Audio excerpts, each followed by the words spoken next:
पता नहीं कब मेरे बेटे को काम मिलेगा। काम की तलाश में मेरे बेटे को पता नहीं कहाँ कहाँ भटकना पड़ता है। सिंहंती एक गरीब परिवार से थी और उसके बेटे को भी कोई पक्का काम नहीं मिल पा रहा था, जिस वजह से घर की आर्थिक स्थिति खराब होती जा रही थी।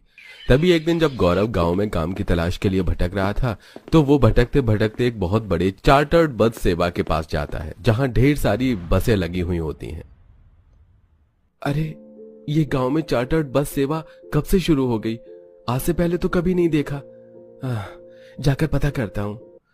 गौरव ढेर सारी बस के बीच खड़े हुए बस के मालिक अनिरुद्ध से कहता है, सेठ जी, अगर इन बसों की देख रेख या बस से जुड़ी कोई नौकरी है तो मुझे भी दे दीजिए। मैं रोजगार की तलाश में भटक रहा हूं, लेकिन कोई काम नहीं मिल रहा है। अच्छा, ऐसा है क्या? फिर तो तुम बहुत ही अच्छी जगह आए हो। ये देखो, ये बस चार्टर्ड सेवा मैंने शुरू की है गांव में, लेकिन अभी स्टार्टअप है, इसलिए काम थोड़ा मंदा चल रहा है। लेकिन अगर तुम चाहो तो इस बस को किराए पर चलाने के लिए ले जा सकते हो। रोज का तुम मुझे 500 रुपए दे देना बस। सेठ जी, मुझे समझ में नहीं आ रहा है कि मैं आपका धन्यवाद कैसे करूं। आपने मेरी बहुत बड़ी दुविधा हल कर दी। अरे नहीं, धन्यवाद कैसा। चलो एक बार तुम भी बस को अंदर से देख लो, और तुम आज से ही इस बस को ले जाना। यहाँ जगह नहीं है तो तुम अपने घर के पास पार्क कर लेना रोज।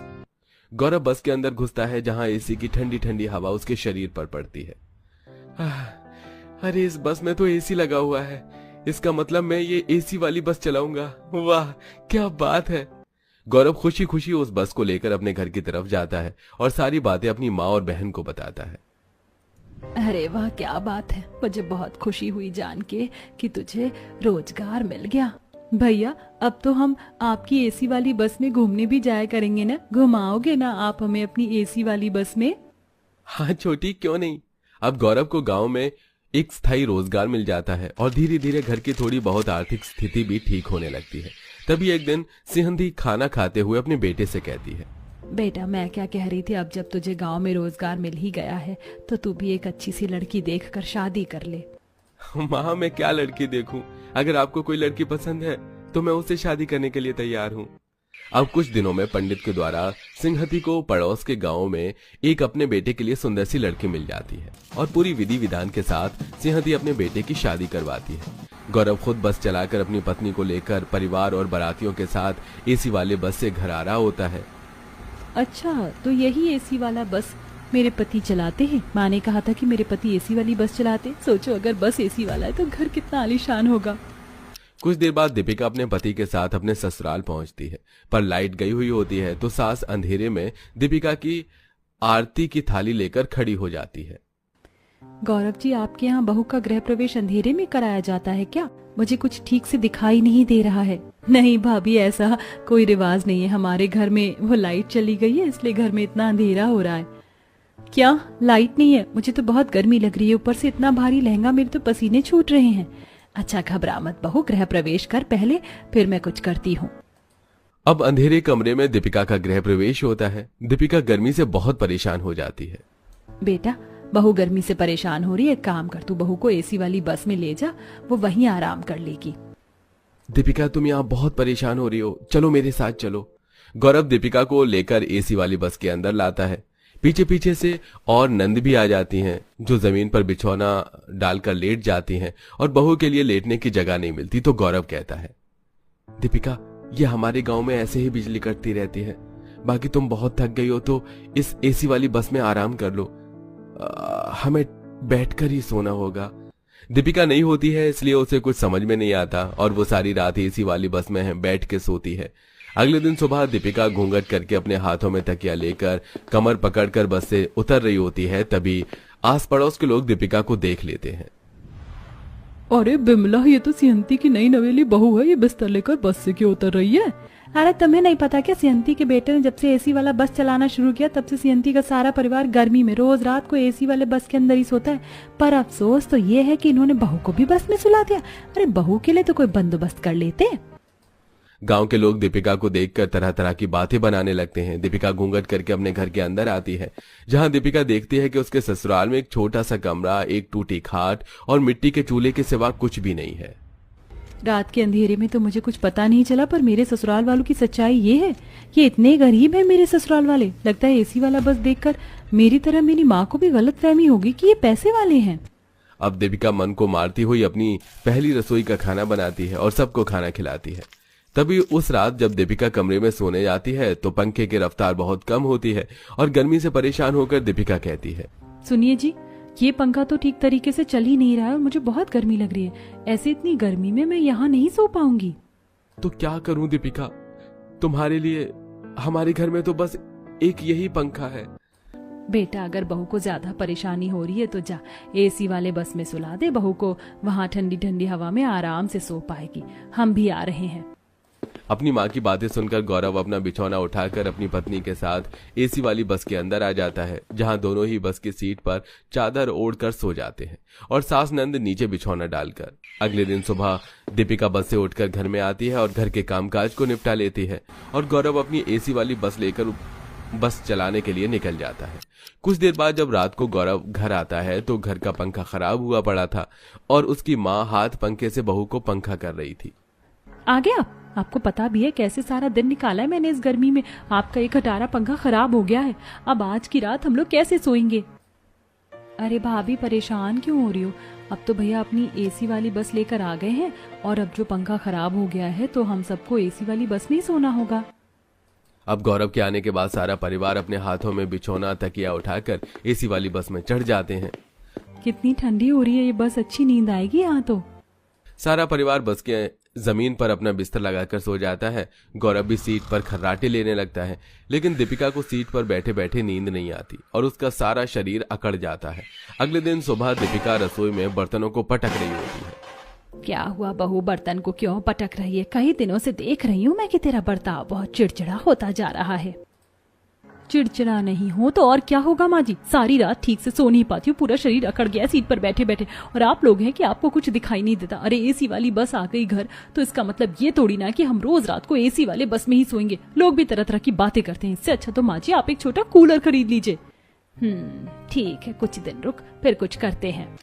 ऐसे ही कुछ दिन गुजरते हैं। अब रोज रोज गर्मी में एसी वाली बस में रात गुजारते गुजारते दीपिका की हालत खराब हो गई थी। तभी एक दिन, दीपिका, मैं, माँ और बहन कुछ काम से दूसरे गांव जा रहे हैं।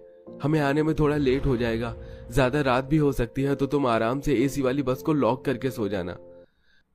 सबके जाने के बाद दीपिका बस को लॉक करके अकेली बस में सो रही होती है कि तभी उस बस में कुछ चोर घुसने की कोशिश कर रहे होते हैं। तभी दीपिका की आंख खुल जाती है और वो डरती हुई बस के शीशों को बजाने लगती है। चोर चोर चोर, कोई है, मेरी मदद कीजिए। दीपिका की आवाज सुनकर सारे गांव वाले बाहर आ जाते हैं और उस चोर को वहां से भगाते हैं। तभी कुछ ही देर में वहां पर दीपिका के ससुराल वाले भी आ जाते हैं। अरे कैसे लोग हो रे तुम, अपनी बहू को इस बस में अकेला छोड़कर चले गए। आज तो बच गई, वरना कोई हादसा ही हो जाता। परिवार घबराते हुए दीपिका को लेकर घर के अंदर आते हैं। दीपिका, तुम ठीक तो हो ना? अरे तुम घबराओ मत, मुझसे बहुत बड़ी गलती हो गई। मुझे तुम्हें अकेले छोड़ के नहीं जाना चाहिए था, लेकिन बस अब और नहीं। अब मैं कुछ भी करके इस घर में एक कूलर लेकर आऊंगा और पंखा भी ठीक करवाऊंगा। अब गौरव बस चलाने के साथ साथ बस की धुलाई और उसकी सर्विस का भी काम करता है और जब उसके पास कुछ पैसे इकट्ठे होते हैं तो वो एक कूलर की दुकान से कूलर खरीद कर अपने घर लेकर आता है। माँ देखो देखो, भैया कूलर ले आए हैं। कूलर तो बहुत अच्छा लग रहा है। जा बहू, आरती की थाली ले आ और इस कूलर की पूजा कर दे। दीपिका कूलर की पूजा करके आरती करती है। अब तो हम कूलर की ठंडी ठंडी हवा में सोएंगे माँ, और अब भाभी को भी गर्मी में जाकर एसी वाले बस में सोना नहीं पड़ेगा। हाँ सही कहा बेटी, उससे पहले बहू जाओ, कूलर आने की खुशी में सबके लिए खाने में कुछ मीठा बना लो। अब दीपिका सबके लिए मीठे में चावल की खीर बनाती है। सभी लोग कूलर की ठंडी ठंडी हवाओं में बैठकर चावल की खीर खाते हैं। ओहो, कूलर की ठंडी ठंडी हवा, और दीपिका के हाथ का ये चावल की खीर, आय हाय हाय, खाकर मजा ही आ गया। चलो बहू, सबने खीर खा ली, अब सबका बिस्तर कर दो, यहीं इस कूलर के पास लगा दे। दीपिका पल भर में अपने परिवार वालों का बिस्तर कूलर के सामने लगा देती है और सारा परिवार कूलर की ठंडी ठंडी हवाओं में सो रहा होता है। गौरव जी, अच्छा हुआ आप ये कूलर ले आए। अब इस गर्मी में हमें एसी वाले बस में नहीं सोना पड़ेगा। अब तो हम इस कूलर की ठंडी हवा में अपने घर में आराम से सोएंगे, जो उस एसी बस से बहुत अच्छा है। हे भगवान, आज तो जंगल के अंदर कितना घमस छाई हुई है। एक पत्ता भी हिलडुल नहीं रहा कि शरीर में थोड़ी हवा लगती। कस्तूरी के इस बात पर पसीने में भीगा गरीब लखन लकड़ी काटते हुए दुखी भाव से कहता है, गर्मी तो भयंकर होगी ना कस्तूरी। आजकल लोग अंधाधुंध पेड़ों की कटाई करते हैं और जगह जगह उद्योग धंधे खोलने के लिए बड़ी तेजी से जंगल को सफा किया जा रहा है। लोगों के अंदर जंगल, पेड़ पौधे, पशु पक्षी को लेकर लगाव ही नहीं बच गया है। बूढ़े माता पिता बात कर ही रहे होते हैं कि तभी एक बकरी का छोटा मेमना उछलते हुए आता है, जिसके पीछे टोकरी में सूखे पत्ते बटोर कर सुप्रिया आती है। अरे अरे रुक जा मेरी चुनमुनिया, कितना भागती है। हाफते हाफते मेरी तो सांस ही चढ़ गई है। तू रुक, मैं तो पकड़ के ही रहूंगी तुझे। ये लड़की भी ना शादी लायक उम्र हो गई है, पता नहीं कब ये बचकानी बुद्धि छोड़ेगी। तभी जंगल में उनकी जानकार कादम्बरी आती है। अरे सुप्रिया, ये ले मेरी काव्या का फोन है, तुझसे बातचीत करेगी।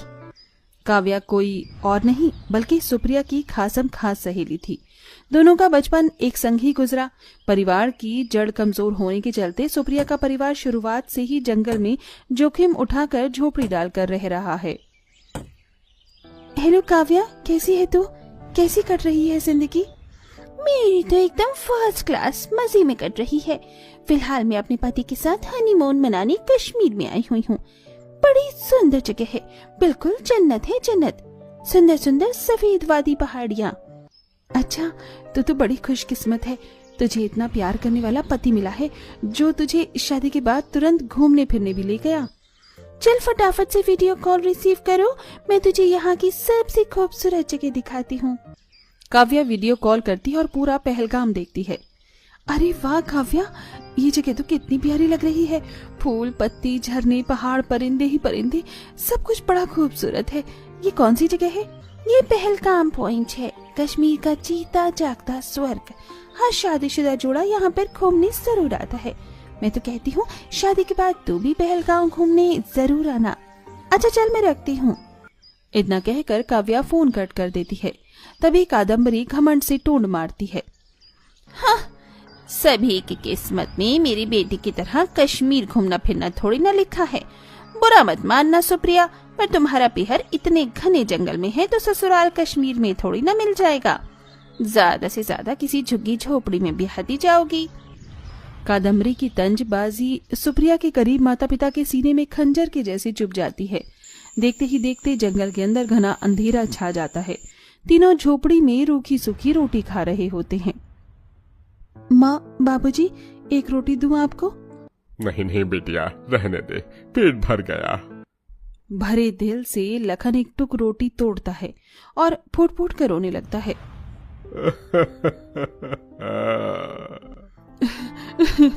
सुप्रिया के बाबूजी क्यों रो रहे हैं? चुप हो जाइए।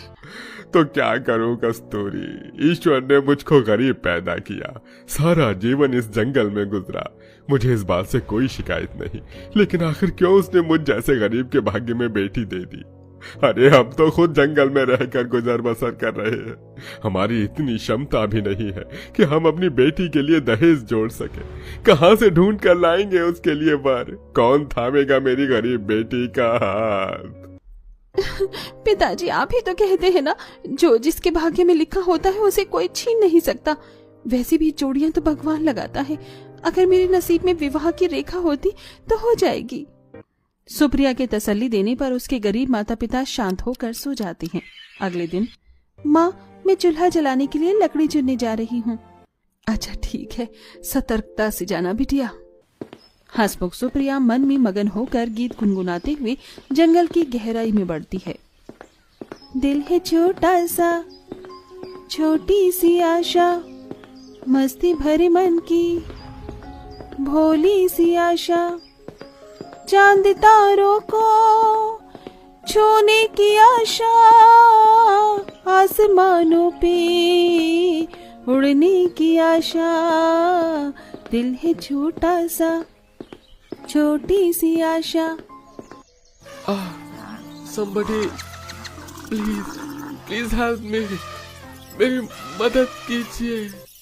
सुप्रिया डरते डरते कहती है, कौन है यहाँ?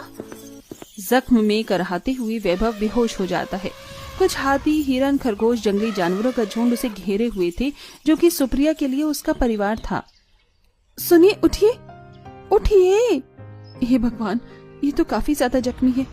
हाथी मेरे साथी, मेरी मदद करो। हाथी सूंड से उसे उठाकर झोपड़ी तक जाता है, जहाँ लगभग 2 दिनों तक सुप्रिया उसके माता पिता उसकी सेवा पानी करते हैं। बेटा, तुम्हें होश आ गया, ये लो थोड़ा खाना खा लो।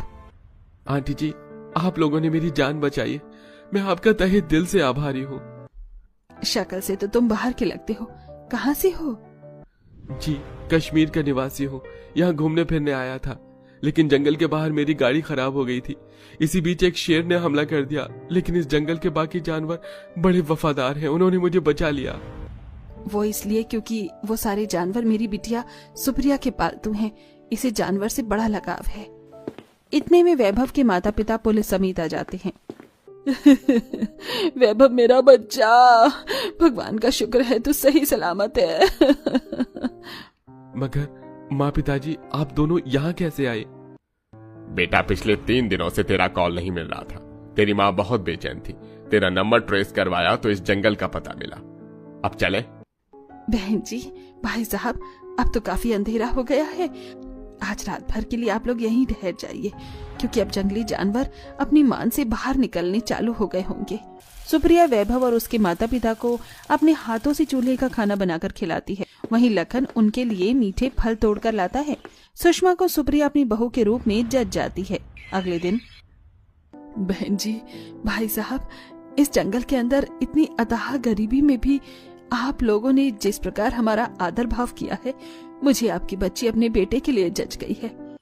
अपनी बेटी के लिए कश्मीरी परिवार वालों से शादी का प्रस्ताव देकर गरीब माता पिता राजी खुशी सुप्रिया की शादी करवा देते हैं और सुप्रिया अपने जंगल का मायका छोड़कर कश्मीर के ससुराल में आ जाती है। कश्मीर का नजारा किसी जन्नत की वादियों जितना खूबसूरत था। सफेद बर्फ से ढके ऊंचे पहाड़, पहाड़ों से बहते झरने, झील और हरे भरे मैदान के बीच में कई सैलानी तंबू डालकर कैंपिंग कर रहे थे। सैकड़ों शादीशुदा जोड़े घूमने फिरने आए थे। तो मेरी प्यारी बीवी को कैसा लगा कश्मीर देखकर? बहुत ही खूबसूरत है जी। मैंने इतनी सुंदर जगह कभी नहीं देखी थी। कश्मीर वाकई जन्नत है। थोड़ी ऊंचाई पहाड़ी रास्ता पार करने के बाद ससुराल आ जाता है। रात में, सुप्रिया बहू, ये रजाई अपने कमरे में रख लो। रात में कश्मीर का तापमान काफी ठंडा रहता है। जी माँ जी। दोनों पति पत्नी प्यार भरे पल गुजारते हैं। अरे सुप्रिया, तुम्हें तो कब कब ही छूट रही है। रुको, मैं तुम्हारे लिए कश्मीर स्पेशल कावा बनाकर पिलाता हूँ। वैभव बड़े प्यार से अपनी नई नवेली पत्नी को कावा बनाकर पिलाता है। कुछ देर बाद, धन्यवाद जी, अब जाकर शरीर में थोड़ी गर्माहट आई है। वैसे रात में कश्मीर का नजारा देखने में बड़ा खूबसूरत लगता है। देखना चाहोगे? चलो आ जाओ। दोनों पति पत्नी घर से बाहर आते हैं, जहाँ बर्फीली हवा चल रही थी। तभी सुषमा डर कर कहती है, तुम दोनों इतनी रात को बाहर क्या कर रहे हो? भीतर आ जाओ। रात के टाइम बाहर बिल्कुल महफूज नहीं। ये कश्मीर है बहू। अगर जन्नत कश्मीर है तो जहन्नुम भी कश्मीर में है। सुषमा का ऐसी बातें सुप्रिया के कश्मीर के लिए बस एक ख्वाब भरे दिल में खौफ पैदा कर देता है। सुप्रिया पहाड़ों से लकड़ी काट कर लाती, सब्जी खरीदने के लिए काफी नीचे बाजार जाती।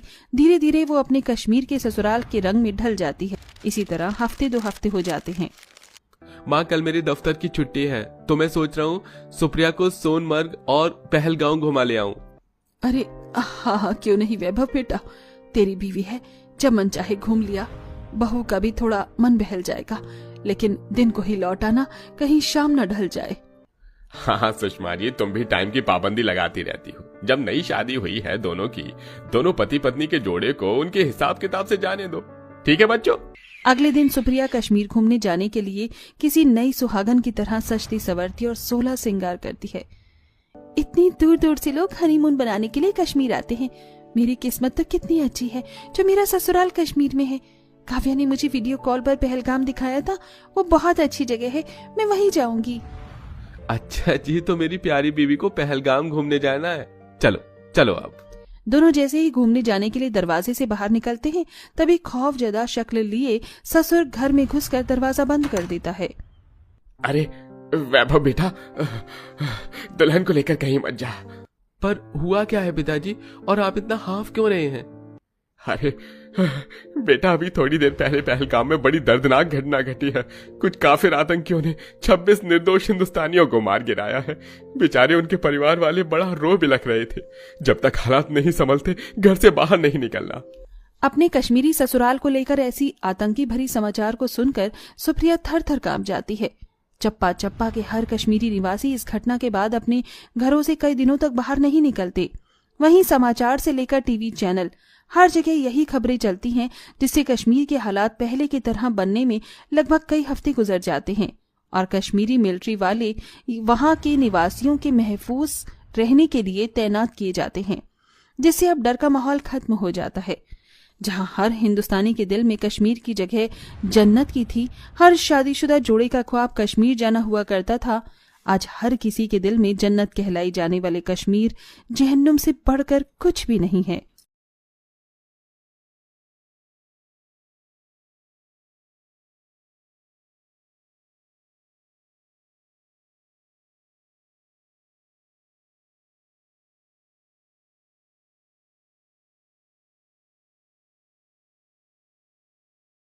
ये लीजिए चमनलाल जी, पूरे 25 पेटी आम है। इस बार हमारे बगीचे से 1 नंबर के फ्रेश आम निकले हैं, बिल्कुल मीठे रसीले हैं। ऐसे मालदे आम आपको कहीं नहीं मिलेंगे, इसलिए दाम ठीक लगाइएगा। चमनलाल एक आम को छू के देखता है और नुस्ख निकालता है। इतना भी कुछ खास अच्छी क्वालिटी का आम नहीं है तुम्हारे बाग का राम प्रसाद जी। 1 पेटी का 50 रुपए दूंगा। 1 पेटी आम के बदले केवल 50 रुपए? इतने में तो हमारा बड़ा नुकसान हो जाएगा। हमें मुनाफा क्या होगा, उल्टे हमें घाटा खाना पड़ेगा। 100 रुपए पेटी नहीं तो कम से कम 70-80 रुपए पेटी तो लगाइए, ताकि 2 पैसे हमको भी बच पाए, वरना परिवार को क्या खिलाएंगे। अरे जब 80 रुपए पेटी में मैं तुम दोनों से आम खरीदूंगा तो बाजार में बेचकर मुझे क्या मुनाफा होगा। इस आम की जात देखकर ही लग रहा है कि इसमें गूदा कम गुठली ज्यादा निकलेगी। दशहरी आम होते तो 100 क्या 150 रुपए पेटी भी खरीद लेता। आम के आम गुठलियों के दाम भी निकल जाते। अब देख लो भैया, तुम दोनों बाप बेटे को सौदा करना है या मैं जाऊं? वैसे भी इस गांव में हर किसी के आम के बगीचे हैं, बड़े आराम से सस्ते में आम खरीद लूंगा मैं। ऐसा कहते हुए घमंडी व्यापारी चमनलाल की बातों में अकड़ दिख रही थी। दोनों बाप बेटे 50 रुपए पेटी के दर से ही आम बेच देते हैं। तभी तपतपाती धूप में सास बहू खाना लेकर आती है। हाँ जाओ दोनों बाप बेटे, रोटी पानी खा लो। आ गया अम्मा। शांति आम वाले बाग के बीचों बीच में घास की चटाई बिछा देती है। जल्दी से खाना निकाल दो, बड़ी जोर की भूख लगी है। आशा रूखी सूखी रोटी, आम का अचार और एक प्याज का टुकड़ा खाने को रखती है, जिसे देखकर ससुर चिड़चिड़े मिजाज में कहते हैं, हमारे तो जैसे नसीब में इस रूखी सूखी रोटी और प्याज खाने के सिवा कुछ अच्छा खाना लिखा ही नहीं। बहू थाली में से रोटी निकाल ले, एक ही खाऊंगा, ज्यादा भूख नहीं है। अजी पहले तो तुम दोनों बाप बेटे अचार प्याज के साथ बढ़िया सी रोटी खा लेते थे, लेकिन अब 1-2 रोटी खाते हो। पहले की तुलना में दोनों की खुराक कम हो गई है। खाओगे नहीं तो बगीचे में काम कैसे करोगे? कितनी गर्मी हो रही है। शांति, एक तो दिन भर इतनी चिलचिलाती गर्मी में बगीचे की देखभाल करो, ऊपर से रोटी बगीचे में लाते लाते इतनी अकड़ जाती है कि दांतों से चबाई नहीं जाती। मीट भात खाने के लिए मन तरस गया है।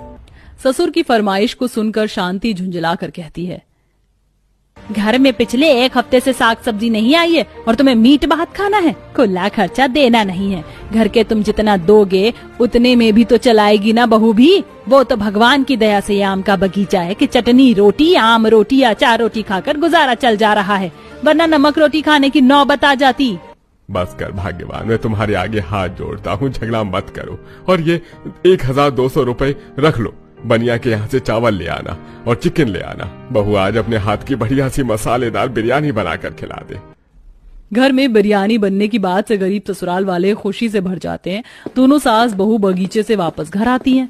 बहू 1 से 1.5 किलो कच्ची बासमती में तो एकदम बढ़िया सी बिरयानी बन जाएगी, पूरा परिवार पेट भर कर खा लेगा। अभी तो ये भी मालूम नहीं कि मीट क्या भाव बिक रहा है। माँ जी पहले घर चलते हैं, उसके बाद मैं बनिया के यहाँ से चावल खरीदने के बाद जो पैसा बचेगा उसी में मीट ले आऊंगी। टप टप पसीने में दोनों घर के अंदर आती हैं, जहाँ दोनों बच्चे मुंह फुलाकर बैठे थे। राजा, खुशी, बच्चों खाना खा लो, ऐसे खाने से गुस्सा नहीं करते। तभी राजा चिढ़कर कहता है, मुझको नहीं खाना है सड़ा हुआ सा अचार रोटी, माँ ने सुबह स्कूल के टिफिन में भी हमको यही दिया था। अच्छा ठीक है, अचार रोटी नहीं खाना तो आम रोटी खा लो, मैं अभी आम की फाड़ी काट देती हूँ। मुझको नहीं खाना मीठी मीठी चीनी जैसे आम के साथ रोटी। आम रोटी खाकर पहले ही मेरे शरीर में घुमारी निकल रही है। बिरयानी खाने को कितने दिन से दिल कर रहा है, लेकिन हमारे घर में कभी नहीं बनता है। चिंता मत करो बच्चों, आज हमारे घर में बिरयानी जरूर बनेगी। झूठ झूठ झूठ, आप हमेशा झूठ बोलकर हमें ये रूखी सूखी रोटी खिलाती हो। सच बात तो ये है कि हम लोग गरीब है, हमारे पास पैसे भी नहीं है। बच्चों देखो, मेरे पास पैसे हैं, मैं सामान लेने जा रही हूँ। दोनों भाई बहन बिरयानी खाने के लालच में रोटी अचार खा लेते हैं। आशा बनिया के पास आती है तो वह झाड़कर बोलता है, अरे आ गई मुंह उठाकर उधार खाने। देखो शांति की बहू, अगर आज फिर उधार पर राशन मांगने आई हो तो उल्टे पांव चली जाओ। मैंने उधारी बंद कर दी है। लाल जी, आप गलत समझ रहे हो। पैसे हैं मेरे पास। 1.5 किलो महंगा वाला कच्ची बासमती चावल, खड़े मसाले और बिरयानी मसाला का पैकेट भी दे दीजिएगा। अच्छा जी, तो आज गरीब जादों के घर में भी बिरयानी पकेगी। कंजूस मक्खी चूस बनिया सारे पैसे उधार में काट लेता है। ये तो 1200 रुपए पिछले हिसाब में कट गए। चलो अब बासमती चावल खरीदने के पैसे दे दो, तौल दूंगा मैं। लाल जी, आपने 1200 रुपए कौन से हिसाब में काटा है? जहाँ तक मुझे याद है आपका 500 से 600 रुपए बाकी बकाया था। हाँ हाँ, उधार खाकर तो पचाकर बैठ गए तुम गरीब परिवार वाले। अब कहाँ से याद रहेगा, चल दफा हो यहाँ से। बनिया जलील करके आशा को भगा देता है। उतरा हुआ मुंह लेके वो घर आती है। बहू तू खाली हाथ क्यों लौट आई? सामान नहीं दिया बनिया ने क्या? टूटे मन से आशा सब कुछ बताती है, जिससे शांति कोसने लगती है। बेड़ा गर्क हो, इस बनिया का एक नंबर का ठगेरू है। गरीब की मेहनत और खून पसीने के पैसे मारे है ना, भगवान कहीं ना कहीं निकाल लेगा। ऐसा कर, रोटी बना दे और कंचन तू आम की चटनी पीस दे। जी माँ। घर में चटनी रोटी बनाने पर दोनों बच्चे बगैर खाना खाए सो जाते हैं। वहीं राम प्रसाद और मधुकर बड़ी उम्मीद से खाने के इंतजार में आते हैं। ओहो भगवान, कब से हाथ पांव धोकर हम लोग बैठे हुए हैं। अरे फटाफट से बिरयानी तो परोस दो। पिताजी, मेरे तो मुंह में पानी आ रहा है। आज तो पेट भरकर बिरयानी खाने को मिलेगी। तभी कंचन आशा उनके आगे चटनी और रोटी थाली में परोसती है, जिससे मधुकर मायूस होकर पूछता है, ये क्या, आज भी चटनी रोटी बिरयानी नहीं बनाई क्या?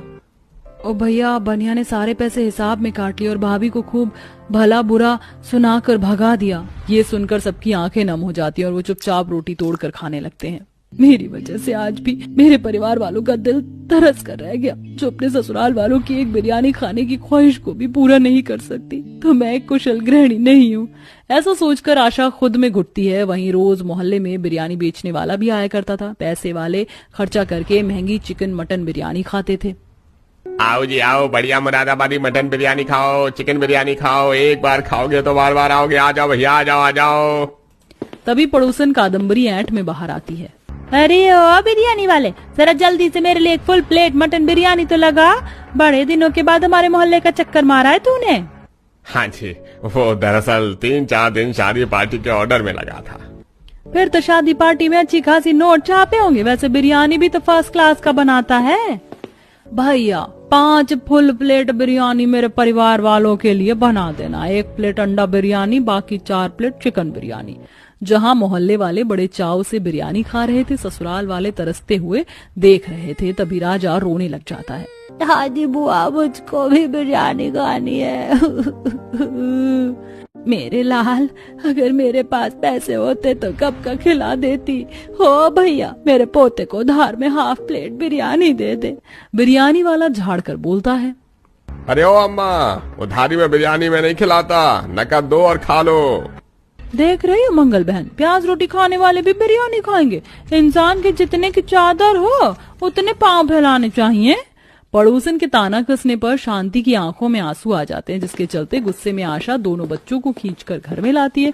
तभी ससुर और पति भी बगीचे से कच्चे आम और चावल की बोरी लेके आते हैं। तुम दोनों बच्चों को बिरयानी खाने का ज्यादा ही चस्का लग गया है ना, आज से तुम्हारा खाना बंद। अरे बहू, क्यों डांट रही है बेचारे को? दिल तो करता है कुछ अच्छा खाने का।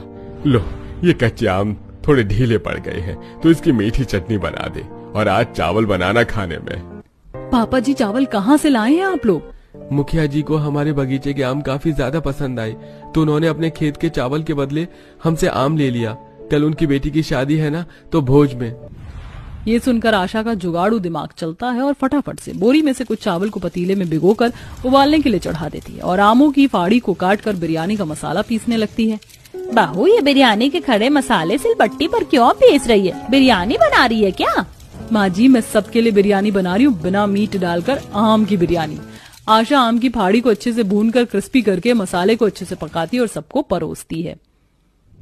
गर्मा गर्म आम की बिरयानी हाजिर है, खाइए सब लोग। पूरा गरीब ससुराल आम की बिरयानी खाने पर टूट पड़ता है, जो कि उन्हें काफी पसंद आती है। वाह बहू, ये आम की बिरयानी तो बड़ी दमदार बनी है। स्वाद आ गया। मुझे तो ये आम की फाड़ी चिकन के पीस की तरह लग रहा है। वैसे भी इतनी गर्मी में चिकन बिरयानी पचाना मुश्किल होता है, ये आम की बिरयानी मस्त है। हाँ माँ, ये आम वाली बिरयानी बहुत ही टेस्टी है, स्कूल के टिफिन में भी यही बनाकर देना। अपने गरीब ससुराल वालों की आंखों में खुशी देखकर आशा को काफी ज्यादा सुकून मिलता है। सबको भरपेट खिलाने के बाद आखिर में वो भी जब अपने हाथों की बनाई आम की बिरयानी खाती है, साथ ही घर के बाहर आम की बिरयानी का ठेला भी चालू करती है। माँ जी, आप हमारे साथ ऐसा कैसे कर सकती हैं? इतने दिनों तक हम सब उस एक कमरे में गुजारा करते रहे और जब हमें अपना कमरा मिलने की बारी आई तो अब आप हमारे साथ ये कर रही हैं। हाँ माँ जी, हम पर तरस खाइए, हम ही जानते हैं कि हमने उस एक कमरे में कैसे गुजारा करा है। मुझे जो कहना था मैंने कह दिया, अब यही मेरा फैसला है। अगर तुम लोगों को नहीं रहना तो तुम अपने मायके जा सकती हो। लेकिन माँ जी, आखिरकार क्यों उर्वशी अपने दोनों बहुओं को उनके ही कमरे में रहने से मना कर रही थी, और ऐसा भी क्या कारण था कि उर्वशी की दोनों बहुओं को काफी समय तक एक कमरे में गुजारा करना पड़ा? आइए इसे जानने के लिए कहानी में थोड़ा पीछे चलते हैं। आलू गोभी मटर की सब्जी भी बन गई, पूरी भी तैयार है, खीर भी बस बनने वाली है और चावल तो मैंने पहले ही बना दिए थे। खाना तो सारा बनकर तैयार हो गया, अब जल्दी से कमरे की साफ सफाई कर देती हूँ। खाना बनाते बनाते ही नीलम घर के सारे कामकाज और कमरे की सफाई करके कमरे में बिस्तर भी लगा देती है, जिसे देख उसकी सास, लगता है बहू तुझे अपनी दोनों देवरानियों के आने की कुछ ज्यादा ही खुशी है। सुबह से देख रही हूँ कि कैसे कामकाज में लगी हुई है। इतने सालों से अपनी देवरानियों का ही तो इंतजार कर रही हूँ और आखिरकार आज मेरी दोनों देवरानियां आने वाली हैं। कितना अच्छा होता ना कि मेरी दोनों देवरानियां इस एक कमरे के घर में ना आकर उस घर में आती। मैं भी यही चाहती थी बहू, लेकिन तू तो जानती है कि इन बीते कुछ समय में हमारे साथ क्या क्या हुआ है। कोई बात नहीं माँ जी, भगवान जो करता है अच्छे के लिए ही करता है। बुरा और अच्छा वक्त वो दोनों देकर देखता है हमें। अरे मैं तो नींबू पानी बनाना ही भूल गई, जल्दी से बना देती हूँ। शाम होते ही नीलम के दोनों देवर मयंक और राजेश अपनी अपनी पत्नियां राखी और सुमन के साथ शादी के जोड़े में घर आते हैं। नीलम और उर्वशी बड़े प्यार से राखी और सुमन का गृह प्रवेश करती है। ओ गॉड, यहाँ कितनी ज्यादा गर्मी है, मेरा तो दम घुट रहा है। क्या आप लोगों के घर में एसी नहीं है? अच्छा हुआ कि मैं आते हुए दहेज में कूलर ले आई थी, वरना मैं तो यहाँ गर्मी से ही मर जाती। तो मैं कौन सा खाली हाथ आई हूँ? तुम तो कूलर लेकर आई हो, लेकिन मैं तो एसी लेकर आई हूँ। मयंक जल्दी से एसी लगवा दो ना, बहुत गर्मी है। राखी सुमन, एसी कूलर तो बाद में भी लगता रहेगा, तुम लोग अंदर आकर बैठो तो सही। दोनों अमीर घराने से आई बहुएं राखी और सुमन मुंह बनाकर अंदर आकर बैठ जाती हैं। वहीं नीलम उनके लिए गिलासों में नींबू पानी डालकर लाती है, जिसे देख, ये क्या है? नींबू पानी है, पता है मैं बहुत बढ़िया नींबू पानी बनाती हूँ, इसे पी लो, फिर देखना कितना ठंडा ठंडा महसूस होगा। हमने कभी भी ये गरीबों वाली समर ड्रिंक नहीं पी है। आप लोग हमारे लिए कॉकटेल मॉकटेल या कोल्ड ड्रिंक नहीं ला सकते थे? राजेश, लगता है तुमने हमारे टेस्ट के बारे में अपने घर वालों को अभी तक नहीं बताया। कोई बात नहीं बहू, अब तो तुमने ही बता दिया है। नीलम बहू, तुम ये नींबू पानी ले जाओ, मैं बगल वाली परचून की दुकान से बहुओं के लिए पेप्सी ले आता हूँ। सुधीर पेप्सी लेकर आता है, जिसे पीकर सुमन और राखी को थोड़ी गर्मी से राहत मिलती है और ऐसे ही रात हो जाती है और अब सोने का वक्त हो जाता है। सोने का वक्त हो गया है। नीलम, हमें कमरे में ले जाओ। नीलम बहू, मैं और तुम्हारे ससुर जी तो बाहर आंगन में सो जाएंगे, तुम अपना भी बिस्तर लगा लो और सो जाओ, काफी रात हो गई है। तुम तीनों को अब एक ही साथ रहना है इस कमरे में। क्या कहा आपने? इस एक कमरे में? आपके कहने का क्या मतलब है कि हम तीनों इस एक कमरे में सोएंगे? हाँ बहू, वो क्या है ना, हमारा एक ही कमरे का घर है। जब तुम लोग नहीं थे तो हम भी पहले अंदर ही सोया करते थे, लेकिन अब तुम हो तो हम लोग बाहर आंगन में सो जाया करेंगे। तुम तीनों यहाँ आराम से सोना। ये सब क्या है मयंक? तुम्हारी माँ क्या कह रही है? राखी, आई एम सॉरी, मैंने तुम्हें इस बारे में बताया नहीं। हम सब इस कमरे में ही रहते हैं। तुम लोगों ने हमसे इतना बड़ा सच छुपाया। हम इस गर्मी में एक कमरे में कैसे गुजारा कर सकते हैं? सुमन, राखी, तुम लोग क्यों इतना गुस्सा हो रही हो? हम भी तो इस एक कमरे में ही गुजारा कर रहे हैं ना, और ये तो बस सिर्फ कुछ वक्त की बात है। कुछ वक्त की बात नहीं है, जिंदगी भर हमें इस एक कमरे में गुजारा करना होगा। तुम तो ठहरी गरीब घर से, तुम्हें आदत होगी इस तरह से रहने की, लेकिन हमें नहीं है। तुम लोग मेरी बात क्यों नहीं समझ रही हो? सिर्फ कुछ ही वक्त की बात है, शांत हो जाओ। राखी सुमन कुछ नहीं कर सकती थी और दोनों मुंह फुलाकर उस कमरे में ही सो जाती हैं। अगले दिन होते ही दोनों अमीर बहुएं अपनी अपनी तरफ एसी और कूलर लगवा देती हैं और पूरा दिन बस कूलर एसी की ठंडी हवा में बैठकर उस कमरे में आराम करती हैं। शुरुआत में तो नीलम उनसे कुछ नहीं कहती, लेकिन अब जब एक महीना गुजर जाता है। राखी सुमन, तुम दोनों की शादी को महीना भर होने को आया है। अब मेरे ख्याल से तुम्हें घर की जिम्मेदारी संभाल लेनी चाहिए। राखी, तुम खाना बनाने में मेरी मदद करना, और सुमन तुम भी। तुमसे किसने कहा कि मैं तुम्हारी मदद करूंगी खाना बनाने में? मैं अपने घर में तो आज तक खाना नहीं बनाई हूँ, तो तुमने सोच भी कैसे लिया कि मैं यहाँ खाना बनाऊंगी इस एक कमरे में? मैं तुम्हारे साथ रह रही हूँ ना, वही शुक्र बनाओ। सुमन, तुम तो मेरे घर के कामों में मदद करवा सकती हो ना? क्यों नहीं, मैं कचरा फैला दूंगी तो तुम झाड़ू लगा देना, मैं कपड़े गंदे करूंगी तुम धोकर दे देना, और जो मेरे जूठे बर्तन होंगे उसे साफ कर देना। देखा मैंने कितनी तुम्हारी मदद की। राखी और सुमन दोनों हंसने लगते हैं और बेचारी नीलम चुपचाप से घर के कामों में लग जाती है। गरीब होने से नीलम कभी भी राखी सुमन से कुछ नहीं कहती थी, तो वहीं राखी और सुमन हमेशा नीलम को अपनी अमीरी का ताना देती रहती थी।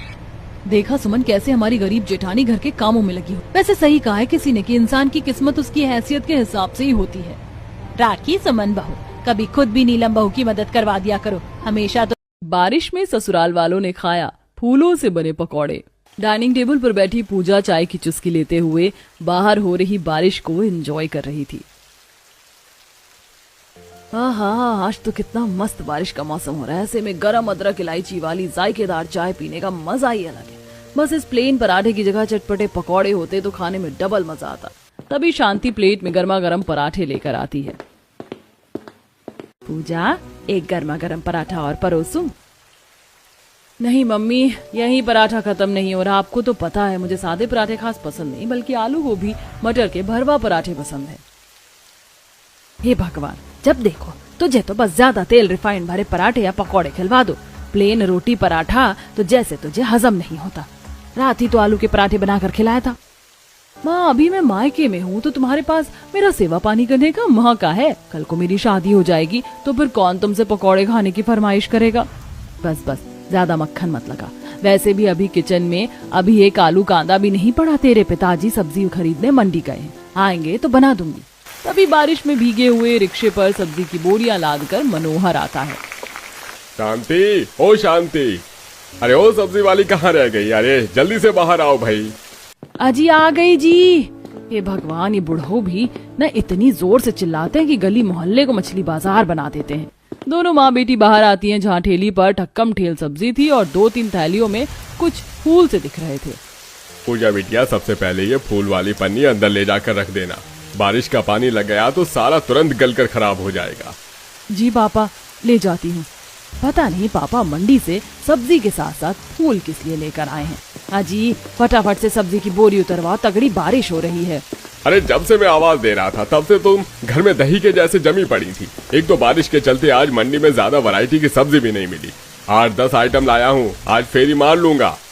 बारिश में भीगी हुई सब्जियों की बोरी को हाथ लगाकर दोनों घर के हॉल में लाते हैं। तौबा तौबा, ये सब्जी की बोरी बारिश में भीग कर चटर चटर कर रही। सारी सब्जी खोलकर हवा लगाना पड़ेगा वरना खराब हो जाएगा। शांति, पहले इन सब्जी को छोड़कर उन 3 थैली के अंदर जो फूल है ना, उसे थोड़ा साफ सुथरा कर दो। ग्राहकों ने पैसा दे रखा था लाने के लिए। काफी महंगे दाम के फूल हैं। अजी तुम चिंता मत करो, मैं पूजा से छटवा देती हूँ। पूजा उन फूलों में से कचरा या गले फूल चुनकर निकाल देना। ठीक है मम्मी। पूजा तीनों पन्नी में से फूल फर्श पर पलट देती है, जिसमें कुछ सहजन के सफेद सफेद फूल तो वहीं तोरी के पीले फूल और कद्दू के फूल थे।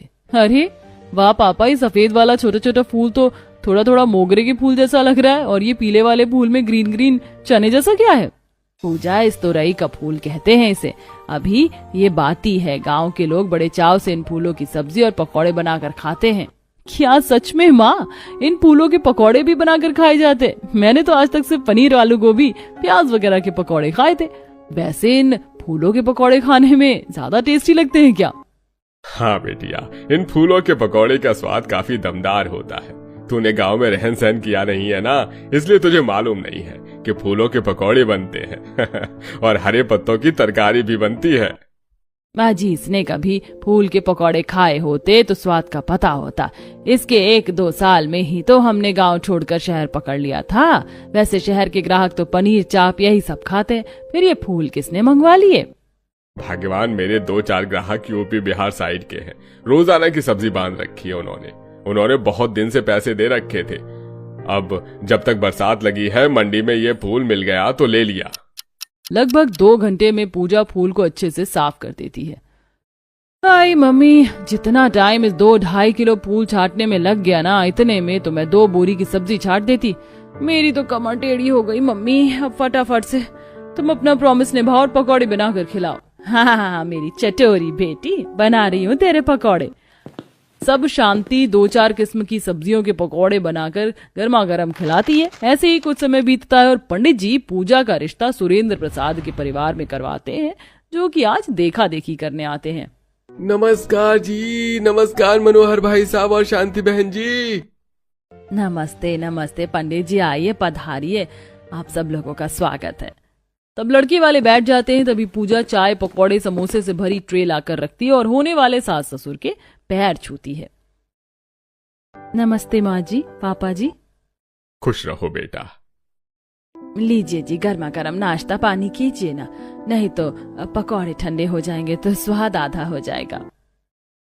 जी जी समधन जी, वैसे भी हमारे परिवार वालों को पकौड़े खाना काफी ज्यादा पसंद है। देखते देखते पूजा के होने वाले ससुराल वाले पकौड़े खाने पर टूट पड़ते हैं। ओए मोटी भैंस, ये पकौड़ा मेरा छोड़ दे, नहीं तो दूंगा एक। अच्छा बच्चू, कुत्ता हफ्सियों की तरह अपने सारे पकौड़े चट कर गया। मेरे पकौड़े खाएगा तो रपटा लगाऊंगी, जगह दीवार में चिपक जाएगा। पकौड़े के पीछे दोनों बच्चों को इस तरह से लड़ाकू विमान की तरह लड़ते हुए देखकर पूजा उसके माता पिता हक्के बक्के हो जाते हैं। ये भगवान, मेरे होने वाले ससुराल वाले पकौड़े खाने के लिए एकदम भुक्कड़ हैं। इतनी क्वांटिटी में पूरा 1 ट्रे भरकर पकौड़े लाई थी मैं। 5 मिनट में सारा खा पी कर बराबर कर दिया। तभी धमाकेदार डकार मारते हुए सास पार्वती कहती है, मस्त स्वाद आ गया पकौड़े खाकर बहन जी। आपकी लड़की ने पकौड़े एकदम कुरकुरे और खस्ता बनाए थे, इसलिए वो हमारे घर की बहू बनने की परीक्षा में पास है। हमारी तरफ से रिश्ता पक्का है। पंडित जी, अब तो कोई पास की शादी का शुभ मुहूर्त निकलवाइए, ताकि छटपट शादी खत्म करके हम अपनी बहू ले जाएं। देवर की शादी पक्की होते ही जेठानी कोमल के मन में खुशी के लड्डू फूटने लगते हैं। फाइनली आज देवर जी की शादी फिक्स हो गई। अब देवरानी जी के आते ही रसोई की नौकरी से मेरा पीछा छूट। इसी तरह कुछ दिन गुजर जाते हैं। विधि विधान से पार्वती अपने छोटे बेटे नितिन से पूजा की शादी करवाकर बहू बनाकर ले जाती है। तभी मौसम खराब हो जाता है और बारिश होने लगती है। देखो देखो, इंद्र देवता भी बारिश के रूप में आशीर्वाद बरसा रहे हैं नई नवेली शादीशुदा दंपत्ति पर। बारिश की बूंदे पड़ना शुभ होता है। माँ जी, याद है जब मैं बहू बनकर आई थी तो आपने मुझे कहा था कि जिस बहू के गृह प्रवेश में बारिश पड़ती है वो ससुराल के रसोई को अच्छे से संभालती है। मतलब कि देवरानी जी बावर्ची खाने को अच्छे से संभालेंगी। अपनी चंट जेठानी की मक्खन लगाओ बातों को सुनकर पूजा की शक्ल बन जाती है। तभी उसकी नजर कच्चे आंगन में सब्जियों के फूलों की गार्डनिंग पर जाती है, जिसमें तरह तरह के तुरई के, सीताफल के फूल, लौकी के फूल, सहजन के फूल, सेनई और कचनार के फूल गमले में लगे पड़े थे, जिसे देख बहू चौंकते हुए, इसकी माँ का साकी नाका, ये तो वही फूल है ना जो एक बार पापा लेकर आए थे और छाटते छाटते मेरी हालत खराब हो गई थी। पता नहीं मेरे महान ससुराल वालों ने गुलाब, चमेली, मोगरे के फूल छोड़कर ये सब्जी वाले फूल किस लिए उगवा रखे हैं। जहाँ शादी की जोड़े में खड़ी बहू ससुराल में पूरे गमले बगीचे में फूल लगे देखकर परेशान हो रही थी, तभी दोनों नंद चारू प्रियंका खिंचाई करते हुए बोलती हैं, पूजा भाभी, आप मन ही मन में कौन से ख्याली पुलाव पका रही हैं, जरा हमें भी बताइए। चारू, लगता है भाभी हमारी लंबी चौड़ी फैमिली देखकर टेंशन में आ गई हैं कि उन्हें ज्यादा खाना बनाना पड़ेगा। नहीं, ऐसी कोई बात नहीं है, बल्कि मुझे तो खाना बनाना काफी ज्यादा अच्छा लगता है। तो ये तो कल आपको पहली रसोई के टेस्ट के बाद पता चलेगा भाभी कि आप खाना बनाने में कितनी अव्वल हो। चारू की बात सुनकर पूजा के मन में उथल पुथल चलने लगती है। अगले दिन तड़के सुबह उठकर बहू नहा धोकर किचन में आती है। आज तो मेरी पहली रसोई है, सब कुछ सबको अच्छा सा बनाकर खिलाती हूँ ताकि सारे उंगलियां चाटते रह जाएं। ऐसा करती हूँ, सबके लिए मिक्स वेज मिस्सी रोटी और चावल कर लेती हूँ, ये कुछ ज्यादा सिंपल हो जाएगा। ऐसा करती हूँ, सबके लिए कढ़ाई पनीर, चाप की सब्जी, मटर पुलाव और प्लस मैं पूरी बना लेती हूँ। पूजा खुशी खुशी खाने की तैयारी में जुट जाती है। ऐसे ही कुछ देर गुजर जाती है और एक बार फिर से बारिश होने लगती है। बार बार कितनी ठंडी ठंडी हवा चल रही। पूरी का आटा भी लग गया, फटाफट से पूरी बना लेती हूँ। कढ़ाई पनीर भी तैयार हो गया है। थोड़ी देर में पूरा ससुराल खाने की मेज पर उपस्थित हो जाता है। बहू सबको खाना परोसती है। आहा, क्या बात है बहू, खाने में से खुशबू तो बड़ी अच्छी वाली आ रही है। क्या क्या बनाया है? पापा जी, मैंने सबके लिए स्पेशल पूरी, कढ़ाई पनीर, मलाई चाप, पुलाव बनाया है। तभी पूरा ससुराल डाइनिंग टेबल पर रखे हुए खाने के बर्तनों को आंखें जमा कर देखने लगते हैं। नितिन बोलता है, खाने की मेज पर एक चीज मिसिंग है पूजा, उसके बिना हमें खाना हजम नहीं होगा। पर नितिन जी, मैंने जो कुछ भी बनाया था सारी वैरायटी डाइनिंग टेबल पर लगा दिए। लगता है आपको अचार चाहिए, मैं लेकर आई। तभी पार्वती उसे टोकती है, बहू, हमारे परिवार में से किसी को भी अचार खाने का ज्यादा चाव नहीं है, बल्कि सब पकौड़े के शौकीन हैं। तुमने वही नहीं बनाए। सॉरी मम्मी जी, मैं भूल गई। कोई नहीं, आप लोग बता दीजिए किस चीज के पकौड़े खाएंगे। आलू, प्याज, गोभी, पनीर, मैं झटपट से बना लूंगी। पकौड़े बनाने में मेरा हाथ काफी माहिर है। देवरानी जी, सब्जी के पकौड़े हमारे घर में कोई खास पसंद नहीं खाता। हम तो फूल के पकौड़े खाते हैं, इसीलिए तो बाहर गमले में खेती कर रखी है, जाओ तोड़ कर ले आओ। पर जेठानी जी, बाहर तो बारिश हो रही है। छोटी भाभी, हल्की फुल्की तो बारिश हो रही, इतनी तेज आंधी नहीं है जो आपको उड़ा ले जाएगी। महारानी बैठे बैठे ऑर्डर तो ऐसे फरमा रही है जैसे सांस लग रही। आग बबूला होकर बहू बारिश में आती है, जहाँ बारिश से मिट्टी के कच्चे आंगन में काई जमी पड़ी थी और सीताफल के फूलों पर भंवरा मंडरा रहे थे। हे भगवान जी, सीताफल के फूल पर कितने सारे भंवरे मक्खियों की तरह भिनभिना रहे हैं। संभल कर पूजा। बेचारी बहू जैसे ही फूल तोड़ने के लिए हाथ बढ़ाती, तभी एक भंवरा उड़ता है। हाय मम्मी, क्या मुसीबत है, मेरे भूखे नंगे ससुराल वालों को सब्जी के पकौड़े नहीं पचेंगे, फूलों के पकौड़े चरने। एक एक कदम फूक फूक कर तोड़ना पड़ेगा। बरसात में भीग भीग कर बहू टोकरी में कुछ फूलों को तोड़कर इकट्ठा करती है और किचन में लेकर आती है, जहां जेठानी बर्तन में सूखी लाल मिर्च, सरसों, लहसुन वगैरह निकाल रही थी। आ गई देवरानी जी, चलो मैं तुम्हें फूलों के पकौड़े बनाने की विधि बता देती हूँ, फिर तुम बना लेना। देखो, इन फूलों को अच्छे से चुनकर धो लेना और ये सारे मसाले अच्छे से सिलबट्टे पर पीसकर बेसन और इन फूलों के साथ मिलाकर पकौड़े बनाना। जी जेठानी जी। तब जेठानी कोमल किचन से चली जाती है। वहीं थर थर कांपते हुए बहू एक एक फूल चुनती है। अच्छी, ये जेठानी जी बस बता कर खिसक गई। पता नहीं डाइनिंग टेबल पर जाकर अचार डालेंगी या नहीं कि थोड़ी मदद करवा देती। पता नहीं कैसे कैसे ये फूल के पकौड़े बनाने को बताया था, मेरे तो सर के ऊपर से निकल गया। लगभग 1-2 घंटे फूलों को चुनने के बाद बेचारी पूजा सिलबट्टे पर मसाला पीसती है। हे भगवान, ये सूखी लाल मिर्च पीस कर मेरे तो हाथ जल गए। हाय, फटाफट से कढ़ाई चढ़ा देती हूँ। थोड़ी देर में पूजा फूलों के पकौड़े बनाना चालू करती, तभी जेठानी के दोनों बच्चे पकौड़े खाने के लिए किचकिच। दादी दादी, हमारे फेवरेट फूलों वाले पकौड़े कब बनेंगे? भूख के मारे मेरे पेट में चूहे दौड़ रहे हैं। मेरा तो पेट भी दर्द कर रहा है। रात में मैंने पता नहीं ये छोटी बहू पकौड़े बना रही है बीरबल की खिचड़ी। अरे फूल के पकौड़े तो फटाफट से बन जाते हैं। गुस्से भरे मिजाज में खाने की मेज से उठकर पार्वती रसोई में आती है, जहाँ बहू छलनी में पकौड़े छान कर निकाल रही थी, जो कि काले हो गए थे। ताबा ताबा बहू, ये तूने पकौड़े तेल में सेके या फिर भट्टी में से निकाले, एकदम जलाकर कोयला कर दिया? वो मम्मी जी, मैंने फूलों के पकौड़े पहली बार बनाए, इसलिए ज्यादा सिक गया। बहू बहाने मत लगा, नाचना जाने आंगन टेढ़ा। मैं एक घानी पकौड़ी बनाकर दिखाती हूँ, अच्छे से सीख लेना। पार्वती कढ़ाई के अंदर छोटे छोटे फूल के पकौड़े डालती है और 1 मिनट के अंदर ही निकाल लेती है।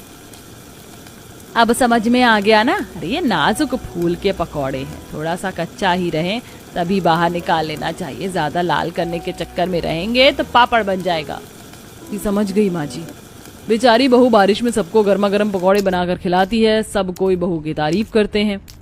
अरे वाह पूजा, एकदम परफेक्ट फूल के पकौड़ी बनाई है तुमने। शुक्रिया जेठ जी। मुझे तो सबसे डिलीशियस ये तोरी के फूल के पकौड़े लगे खाने में।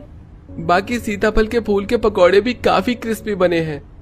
बहू, मुझे तो कुल मिलाकर सारे ही पकौड़े एकदम दमदार मस्त लगे हैं। ये लो, मेरी तरफ से तुम्हारा नेक।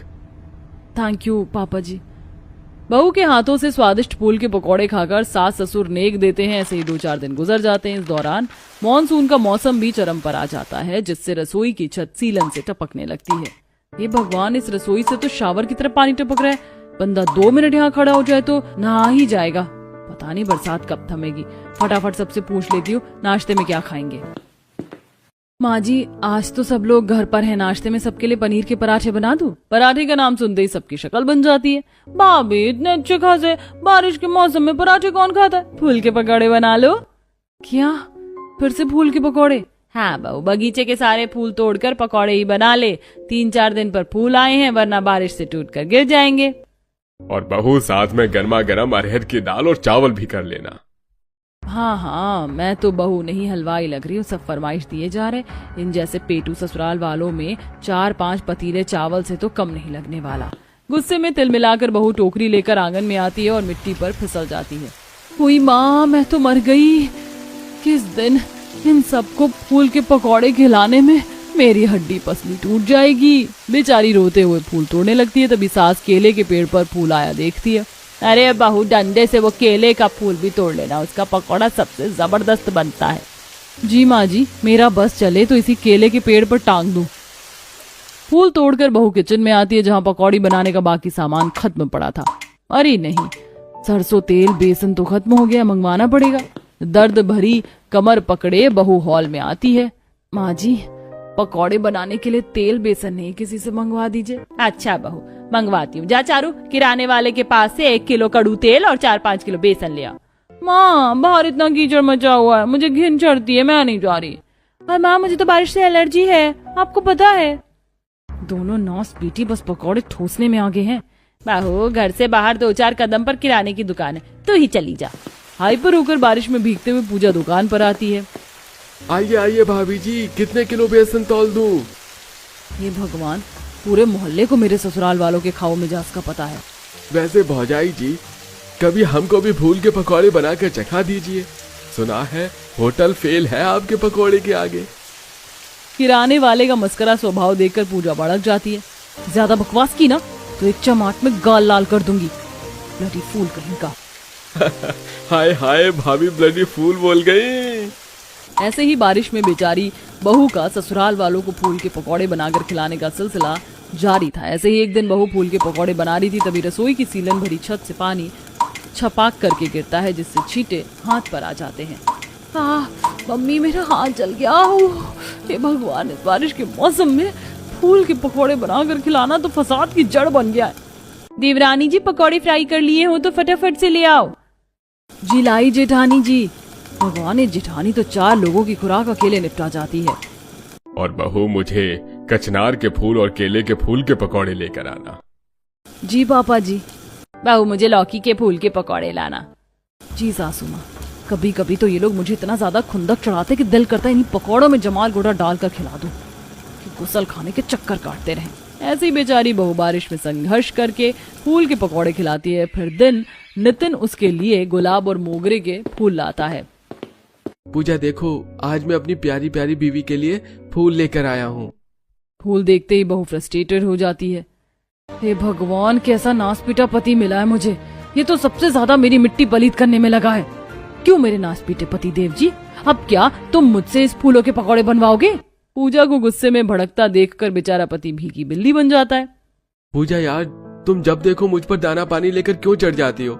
मैं इतने प्यार से तुम्हारे लिए गुलाब के फूल और मोगरा के फूल लेकर आया था, ताकि तुम इसका गजरा बनाकर लगाओ। सारा मूड खराब कर दिया। दोनों के बीच में मनमुटाव हो जाता है, जिससे कमरे के बाहर से जाते हुए सास सुन लेती है। ससुराल वालों के फूल के पकौड़े खाने की फरमाइश इतनी ज्यादा बढ़ती है कि जब कभी पेड़ों में 2-4 दिन फूल नहीं आते तो वो बहू को बारिश में ही मंडी भेज देते हैं। हे भगवान, पूरी सब्जी मंडी छान मार लिया, लेकिन वो फूल तो कहीं मिले ही नहीं है। कितना ताजा ताजा पनीर चाप बिक रहा है, यही खरीद लेती हूँ। अरे भाभी जी, ज्यादा सोचिए मत, एकदम ताजा पनीर है, ले लीजिए। पूजा खुशी खुशी पनीर और चाप खरीद कर ले आती है और फिर रात का डिनर बनाती है। फाइनली आज कितने दिनों बाद मैंने अपने मनपसंद की सब्जी बनाई है, आज तो पेट भर कर खाऊंगी। कुछ देर में बहू डिनर लगाती है, जिसे देख ससुराल वाले लफड़ा चालू कर देते हैं। अरे बहू, ये तुमने क्या दूध पनीर की सब्जी बनाकर परोस दी? मैंने तुम्हें फूल की सब्जी बनाने को कहा था। पापा जी, सब्जी मंडी में फूल नहीं मिला, इसीलिए मैंने पनीर खरीद लिया। और हर 2-4 दिन पर तो आप लोग फूल के पकौड़े खाते हैं, एक दिन के लिए एडजस्ट कर लीजिए। पूरा ससुराल मन मार कर पनीर की सब्जी खाता है। वहीं 2-4 दिन में पेड़ों में फूल लग जाते हैं, जिससे बहू पकौड़ी बनाकर खिलाती है। वो तोरी वाले फूल के पकौड़े कितने टेस्टी टेस्टी लग रहे हैं। चारू बड़े चाव से फूल के पकौड़े खा रही होती, तभी प्रियंका प्लेट में कुछ पकौड़े में फूल वाले कीड़े चिपके देखती है और उल्टी कर देती है। छी, कोई भी पकौड़ी मत खाओ, इस तोरी के फूल वाले पकौड़े में कीड़े निकले हैं। फूल वाले पकौड़े में कीड़ा निकला देखकर मौके का फायदा उठाते हुए बहू आग में घी डालती है। छी छी छी, तब से आप लोग कितने सारे पकौड़े लपेट गए, पर कोई बात नहीं, बिना हड्डी का चिकन समझकर खा लीजिए। बेचारे ससुराल वालों का मन खराब हो जाता और सारे पकौड़े उठाकर डस्टबिन में फेंक देते हैं। मेरा तो मन भारी हो रहा है बहू, खबरदार, जो कल से इन फूलों की पकौड़ी बनाई तो अब पूरी तरह बरसातें लग गई है ना, इसीलिए फूलों में कीड़े लग गए हैं। आखिरकार बहू को बिना कोई पैतरा आजमाए बारिश में फूलों के पकौड़े बनाकर खिलाने से छुटकारा मिल जाता है और वो अपनी मनपसंद का आलू पनीर वगैरह का बदल बदल कर बारिश में सबको नाश्ता डिनर बनाकर खिलाती है।